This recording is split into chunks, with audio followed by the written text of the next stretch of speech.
यो सोसियल मिडियामा चाहिँ जुन यो नेगेटिभिटी हुन्छ नि धेरै भोग्यो उहाँले पनि त्यो एक प्रकारले सोसियल मिडियामा भोगेको नेगेटिभिटीबाट उहाँले यो कुरा बोल्नुभयो। यो नेगेटिभिटी चाहिँ हामी आफ्नै कारणले गर्दा भोगिरहेछौँ कि सोसियल मिडिया युजरहरू चाहिँ नेगेटिभ बढी भयो? पोजिटिभ र सोच्नुमा के लाग्छ? यस्तो छ अब यो चाहिँ कस्तो भन्दा एकदमै सब्जेक्टिभ कुरा भयो कि तपाईँले दुईटामा को छ भनेर मैले सोसियल मिडिया युजर मात्रै हो या हामी आर्टिस्टहरू प्रेजेन्ट हुने हिसाबले त्यसरी उहाँहरूले जज गरिदिइराख्नु भएको छ भन्ने चाहिँ एकदम सब्जेक्टिभ क्वेसन हो। मैले एक्ज्याक्टली यही हो उहाँ नै रङ हो या म रङ हो या म राइट हो उहाँ रङ हो भन्नु मिल्दैन। डिफ्रेन्ट केसेसमा डिफ्रेन्ट एक्सपिरियन्सहरू छ होइन। तर युजर्सहरू भन्ने बित्तिकै अडियन्स भन्दा पनि हामी सबैजना जहिले तपाईँ म या सोसियल मिडिया पब्लिक युजर सबैजना चाहिँ कस्तो भइसकेको छ भन्दा अहिले सोसियल मिडिया एकदमै टक्सिक भइसकेको छ कि नट जस्ट हेयर तपाईँ बलिउडमा हेर्नुहुन्छ नि अहिले के रिसेन्ट केसेसहरू भइरहेको छ तपाईँ कमेन्ट्सहरू हेर्नुभयो भने आई थिङ्क यति टक्सिक भइसकेको छ सोसियल मिडिया भन्ने कुरा होइन। आई थिङ्क जेनरल हामी त अब प्लान गरेर म एक्टर बन्छु होइन whatever comes my way म लिन सक्छु है जे आउँछ म लिन सक्छु भन्ने त्यो प्लान भयो भने हामी अलिकति स्ट्रङ हुन्छ होला कि हदसम्म होइन। तर एउटा अहिले त जसलाई पनि क्या एउटा पब्लिक फिगरलाई मात्रै होइन तपाईँ टिकटक हेर्नुभयो नि कसलाई के भनेर गाली गरेर हुन्छ कसलाई के नर्मल मान्छेलाई के कसलाई के भनेर गाली गरेर हुन्छ कसलाई के भनेर गाली गरेर हुन्छ त्यसले त्यो सर्टन मान्छे लिन सक्छ कि सक्दैन त्यो कुरा। तपाईँले अहिले हेर्नुभयो भने कतिजना त डेथ भइरहेको सोसियल मिडियाको कारणले गर्दाखेरि होइन। सो तपाईँले एक्ज्याक्टली मेरो कारणले त्यसो कारणले भन्दा सोसियल मिडिया नै हामीलाई जोड्न बनाएको तर एकदमै हामी भइरहेको छ कि बाँध्नलाई बनाएको छुटिरहेको छौँ। सो अब अहिले यसरी हुन्छ ऱ्यान्डमली कुरा गर्नु भन्दा नि एकदमै सेन्सिटिभ कुरा हो जस्तो लाग्छ होइन। पछि केही कुरा हाम्रो कुरा हुँदाखेरि चाहिँ आई थिङ्क अलिकति सेन्सिटिभ वेमा कुरा गर्नु ठिक हुन्छ जस्तो लाग्छ चाहिँ। ओके त्यसमै म जोड्छु ल जस्तो मलाई एड गर्न चाहन्छु यस्तो इन्डस्ट्री पछिल्लो टाइम खासमा यो कसैलाई टिकटक होला ट्रोल होला त्यो रमाइलो होला तर हामी इभन काम गर्ने मान्छेहरूलाई नि यस्तो डिप्रेस भइसक्यो कि त्यो के हो ब्याक टु ब्याक यसपछि कस्तो हुन्छ को भाइरल हुन्छ भनेर त्यो औँला भनेर बस्नुपर्ने विशेष गरी फ्रस्ट्रेटै भइसक्यो। कतिपय साथीहरूले त मेसेन्जर अनइन्स्टल गर्नु भएको छ फेसबुक अनइन्स्टल गर्नु भएको छ टिकटक इन्स्टाग्राम हेर्न पनि त्यो झ्याउ लागिसक्यो कि तर फेरि ब्याक टु ब्याक किन फेरि हिरोइनहरू नै किन फिमेल एक्टरहरू अथवा फिमेललाई नै यो इन्डस्ट्रीमा अलिकति हल्का रूपमा प्रेजेन्ट भएको अथवा उहाँहरूले बोल्ने बित्तिकै ट्रोलिङ हुनुपर्ने अथवा उडाउनु पर्ने जस्तो सोच्दिनले मैले अस्ति लेखेर कसैलाई इङ्गित गरेर लेखेको स्ट्याटसमा पनि यति धेरै नेगेटिभिटी देखिरहेको थिएँ होइन। त्यो तपाईँहरूले कसरी टोलरेन्स गरिरहनु भएको छ र यो वाइ फिमेल एक्टरहरूमा के भन्नुहुन्छ? तपाईँको केसलाई तपाईँको कुरामा सानो एउटा कुरा जोडिहाल्छु होइन। आज मेरो बिहान घरबाट फोन आएको थियो कि ममको अनि जेनरली हाम्रो कहिले पनि कामको त्यसरी मलाई घरबाट हुन्छ नि यस्तो गर या त्यस्तो गर यो बोल त्यो बोल भनेर कहिले पनि भन्नु हुँदैन कि हामी मेरो घर चाहिँ मेरो फ्यामिली चाहिँ लिबरल छ होइन। बेसिकली कहिले पनि यो त्यो भनेर कहिले पनि भन्नु पनि हुँदैन र कुरा पनि हुँदैन हामीसँगै बस्दाखेरि पनि। आज बिहान चाहिँ फोन गरेर के भन्नुभयो भन्दाखेरि कति धेरै कुराहरू आएको यस्तो तिमी चाहिँ केही पनि नबोल है भनेर भन्नुभयो क्या। मलाई सबैजना केही न केही आइरहेछ सबैजना केही न केही आइरहेछ अब वर्षाको आयो फेरि त्यसपछि कसको आयो म त भगवान्लाई प्रे गरेर बसिरहेको छु तिम्रो केही पनि त्यस्तो नआओस् भनेर हुन्छ नि। म चाहिँ उहाँ डराइराख्नु भएको थियो बेसिकली होइन। अनि मलाई त्यस्तो फिल भयो कि मेरो त टचवुड भनौँ त्यस्तो कन्ट्रोभर्सी बेसिकली यो 3 मन्थ्समा त्यस्तो केही पनि भएन टचवुड। तर अरू एक्ट्रेसेसहरूको जुन हिसाबले कन्ट्रोभर्सिजहरू आयो त्यसपछिको रियाक्सन्सहरू आयो होइन उहाँको फ्यामिलीलाई कस्तो भयो होला। वर्षाकै कुरा गरौँ वर्षाको मामलामा एकदम नजिकबाट चिन्छु होइन उहाँले कसरी लिनुभयो होला। वर्षाले त लियो होला एक हदसम्म होइन कि उल्टा पब्लिक फिगर हो अघि मैले भने जस्तै केही हदसम्म प्रिपेयर्ड हुन्छ हामी यस्तो कुरा आउँदैछ है भनेर या आउँछ कुनै दिन भनेर प्रिपेयर्ड हुन्छौँ होइन केही हदसम्म हुन्छ होला। तर वर्षाको फ्यामिलीले कसरी होला वर्षाको ममले कसरी लिनुभयो होला ड्याडले त्यो कुरा देख्दाखेरि कसरी लिनुभयो होला त्यो सोच्दाखेरि चाहिँ मलाई एकदमै हुन्छ नि नराम्रो फिल हुन्छ। र अहिले चाहिँ अब तपाईँले केटी मान्छेहरूलाई किन पोइन्ट आउट गर्छ भन्ने कुरा चाहिँ तपाईँले अहिले मात्रै नोटिस गर्नु भएको रहेछ। तर इट्स बिन 5 इयर्स त्यही कुरा पलले बोल्दाखेरि जति रियाक्सन आउँछ त्योभन्दा 100 टाइम्स मैले बोल्दा त्यही कुरा बोल्दा रियाक्सन आउँछ कि त्यो कुरा अहिले मात्रै तपाईँले नोटिस गर्नुभयो। तर इट्स अ कल्चर केटी मान्छेले बोलिसकेपछि मेबी हामी अलिकति भलरेबल सिचुएसनमा हुन्छ होला केटीहरू हुन्छ नि कि हामीसँग अलिकति कम सपोर्ट हुन्छ होला मेबी हुन्छ केटी मान्छे त यस्तै त हो भन्ने रियाक्सन आउँछ होला। अब सामग्रिक केसमा पनि तपाईँले मोस्ट अफ द कमेन्ट्स हेर्नुभयो भने म त्यहाँ कसैलाई पनि राइट या रङ भन्न चाहदिनँ पनि सक्दिनँ पनि किन भन्दा म उहाँहरूलाई पर्सनली चिन्दिनँ। तर तपाईँले मोस्ट अफ द कमेन्ट्स हेर्नुभयो भने सामग्रीलाई यति नराम्रो कमेन्टहरू आएको छ क्या। तर कमेन्ट गर्ने मान्छेलाई कसलाई चाहिँ ट्रुथ थाहा छ त के हो भनेर कसैलाई पनि थाहा छैन नि त। उहाँहरू त एकदमै ब्लन्ट भएर सामग्रीलाई रङ या भुवनदालाई रङ तर मोस्ट अफ तपाईँले 100%मा हेर्नु भने 80% नराम्रो भन्ने केटी मान्छेलाई नै हुन्छ क्या। सो त्यही भएर मैले भनेको चाहिँ यो चाहिँ तपाईँले लकडाउनमा हुन्छ नि केटी मान्छेलाई नराम्रो भनिरहेको छ फिमेल आर्टिस्टहरू नै नराम्रो भनिरहेको छ कल्चरै हो। मैले 5 इयर्सदेखि भोगिरहेको छु। मैले अहिले पनि भने पलले एउटा कुरा बोल्दाखेरि त्यति लाइटली लिन्छ होला, तर मैले बोल्दाखेरि चाहिँ हुन्छ नि ल स्वस्तिमाले यस्तो बोल्यो भन्ने कुरालाई चाहिँ अलिक बेसी नै हार्सली प्रेजेन्ट गरिन्छ। मिडियाको साइडबाट पनि बिङ भेरी अनेस्ट होइन, केटा मान्छेलाई जसरी प्रेजेन्ट गरिन्छ त्योभन्दा अलिकति हुन्छ नि हार्सली चाहिँ फिमेलहरूलाई प्रेजेन्ट गरिन्छ जस्तो लाग्छ मलाई चाहिँ। ओके, मेरो लास्टमा त्यो कारणले गर्दाखेरि इभन स्वस्तिमा र मेरो नै एबिज ग्याप भयो त्यो मान्नुपर्छ। जस्तो त्यस्तो तपाईँलाई पनि एकदम नेगेटिभ कमेन्ट्स आएको थियो, म आफैले हेरिरहेको थिएँ, म कति कमेन्ट्सहरू आफैले डिलिट गरिरहेको थिएँ होइन। तर यो चाहिँ मलाई लाग्छ मैले कसैलाई पनि गाली गर ल स्वस्तिमा खड्कालाई भनेर भन्दिनँ, भनेको पनि छैन होइन। तर पर्न जान्छ त्यतिखेर मलाई लाग्छ स्वस्तिमाले मलाई नराम्रो सोच्नु सायद ठिक पनि होला। तर अहिलेको स्थितिमा मलाई के लाग्छ भने सबै जो हामी यहाँ छौँ साथीहरू एकदम सचेत हुनुभएको छ। बरु तपाईँहरू बोल्दाखेरि बोल्नुहुन्छ र तर हामी एडिट गर्दाखेरि यो कुरा भयो भने चाहिँ यस्तो जान्छ भनेर चाहिँ आफ्टर लकडाउन त्यति सचेत हुनुभएको छ। तपाईँले त्यतिखेर नेगेटिभिटीलाई कसरी कम आउट गर्नुभयो? किनभने अहिले यो एक्टरको मात्रै कुरै होइन, फिमेल एक्टरको मात्रै कुरै होइन, नर्मल जस्तो टिकटकमा पनि यति धेरै नेगेटिभ आइरहेको हुन्छ। उहाँहरूलाई चाहिँ तपाईँको फ्यान हुनुहुन्छ, फलोवर्स हुनुहुन्छ, फ्यामिली फ्रेन्ड्सहरूलाई यो सिचुएसनलाई जब नेगेटिभ आउँछ नि कसरी ह्यान्डल गर्ने र कसरी अगाडि बढ्ने, के टिप्स दिन चाहनुहुन्छ अथवा सजेसन दिन्छ? अब सजेसन भन्नाले यस्तो छ, सबैको आफ्नो भोगाइ हुन्छ, सबैको आफ्नो स्टोरी हुन्छ होइन। अब जुन हिसाबले मैले भोग्छु या जुन हिसाबले मैले हुन्छ नि इग्नोर गर्छु, त्यसरी अर्को एउटा मेरो कन्टेम्पोरेरी एक्ट्रेसेसले गर्न नसक्ला आफ्नो भोगाइ हुन्छ, आफ्नो स्टोरी हुन्छ, सबैको जुन टलरेन्स लेभल एउटै हुन्छ भन्ने हुँदैन। तर मेरो केसमा चाहिँ आई थिङ्क तर तपाईँहरूले भन्नुभएको जस्तो कि तपाईँहरू अलिकति सचेत हुनुभएको छ, त्यसको लागि थ्याङ्क यू सो मच होइन। तपाईँहरू हुनु पनि भएको छ जस्तो लाग्छ कति केसेसमा होइन। अहिले लेटली धेरै कुराहरू आएको छ, त्यो साइडबाट चाहिँ एज एन आर्टिस्ट म एकदम थ्याङ्कफुल छु होइन। र फ्युचरमा पनि कन्टिन्यू होस् भन्न चाहन्छु, बिकज यो भनेको फिल्म इन्डस्ट्रीलाई माथि उच्च ल्याउने अपलिफ्ट गर्ने भनेको मेरो साइडबाट या हामी फिल्म इन्डस्ट्रीको साइडबाट मात्रै होइन होइन। अभियसली मिडिया र दुवैजनाको हात हुन्छ, to sides of the same coin भने जस्तै हो।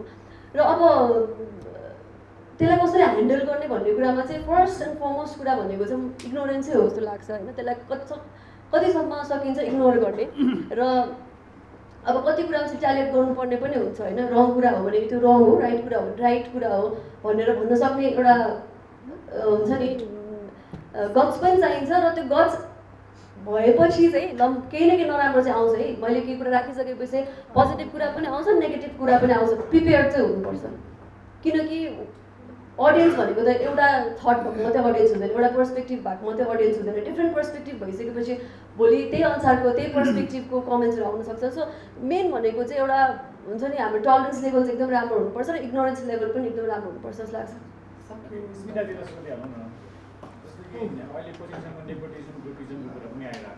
फिल्मको ट्रेलर टिजर र गीत रिलिज गर्दाखेरि भेटेको होइन। र अहिले चाहिँ मलाई लाग्छ सम्भवतः पहिलोपटक नै होला है सरोजी एउटा गीतको टिजर लन्चमा हुनुहुन्छ। तपाईँलाई केही त्यस्तो पक्कै पनि फरक फिल भइरहेको होला, त्यो फिलिङ सेयर गरिदिनुहोस् न।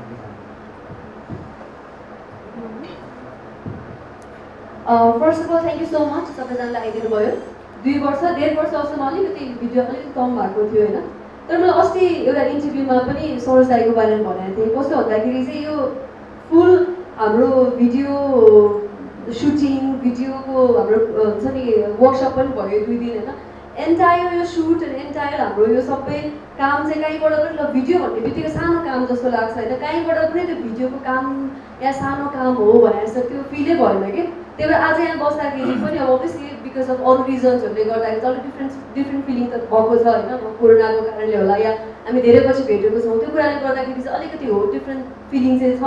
तर ह्याभिङ सेड द्याट भिडियोलाई लिएर चाहिँ हुन्छ नि म भिडियोको काममा छु या सानो काममा छु भने त्यो फिलिङ चाहिँ आएको छैन। मैले अस्ति सरोज दाइलाई पनि भनेको थिएँ, पैसा मैले थोरै लिएँ कि अब भिडियो भनेर। फिल्म कस्तो काम भइरहेछ, फिल्म कस्तो चलाइरहनु भएको छ दाइले मलाई होइन। 2 दिन dance practice, whole day dance practice, फेरि सुटमा पनि त्यत्तिकै प्रेसर भइरहेको थियो हुन्छ नि। बेस्ट काम निकाल्नलाई सरोज दाइले त्यत्तिकै पुस गरिरहनु भएको थियो। सो कहीँबाट पनि त्यो सानो काम हो या भिडियोको काम हो भन्ने चाहिँ फिल चाहिँ भएन मलाई चाहिँ। सो त्यसको लागि thank you so much Saroj दाइलाई पनि। हाम्रो एकदमै हुन्छ नि धेरै पछि जुरेको हामीले अगाडि काम गर्ने भन्दा भन्दै केही नमिलेर के नमिलेर सरोज दाइसँग काम गर्नु पाएँ, एकदमै राम्रो एक्सपिरियन्स भयो। र मेरो Rajan Raj दाइसँग I think 3rd project हो मेरो। फर्स्ट हिट नै राजन दाइबाट हो। आइम रियली हुन्छ नि उहाँसँग काम गर्न पाउँदाखेरि चाहिँ एकदमै खुसी छु। स्मितासँग चाहिँ मेरो फर्स्ट टाइम, उहाँको गीतमा पनि मलाई एकदमै काम गर्न मन थियो। अरविन्दसँग पनि फर्स्ट टाइम, पलसँग त मेरो आई थिङ्क 4-5 इयर्स भइसक्यो होइन। एन्जलसँग पनि फर्स्ट टाइम र थ्याङ्क यू सो मच सबै टिमलाई एकदमै राम्रो काम भएको छ जस्तो लाग्छ टिजर हेरेर पनि हामी एक्साइटेड र looking forward for the video के छ होइन त्यस्तो त कति चिप्ल्या छ अन्त चिप्लेर त्यस्तो प्रब्लम हुनु भएन बिकज मेरो चोइसले मैले नगरेको या केही प्रब्लमले हुन्छ केही कारणले दारी फुलेपछि रिग्रेट चाहिँ हुनु भएन अब दारी किन अब समय त्यसको टु आउँदैछ के अरे स्वस्तिमाथि अघि भन्दै हुनुहुन्थ्यो दाइ अलिकति मैले कम लिएँ कि भनेर कुरा छ यहाँनिर होइन अघि उहाँले अब अलिकति थप्ने सुधार गरिरहनु भएको थियो कि तपाईँले जिस्केर भनेर कुन छैन भन्दाखेरि चाहिँ हुन्छ नि म्युजिक भिडियो भन्दा धेरै मेहनत गर्नु पर्दैन होइन अब फेरि पल्टिस आउँदैन त्यस्तो मैले भन्नु खोजेँ तर जेनरली एक दिनको काम हुन्छ म पनि भिडियोबाट आएको हो तर एज पर माई एक्सपिरियन्स यस्तो हुन्छ नि धेरै मेहनत गर्नुपर्ने हुँदैन एक दिनको काम हुन्छ प्र्याक्टिसमा पनि खासै जानुपर्ने हुँदैन त्यो हिसाबले अब दाइसँग हुन्छ रेन्युमरेसन दाइ यति भनेर भनेको थिएँ पछि त यति दल्यो हुन्छ नि दिनभरि 2-3 दिनभरि सुटिङ फेरि अर्को दिन पनि यस्तो गर्मीमा पुरै म सन ट्यान भएको छ त्यसपछि दाइलाई अलिकति थपाउनु चाहिँ पर्छ क्या भनेर चाहिँ फिल भयो तर त्यस्तो होइन जिस्केर भनेको दाइ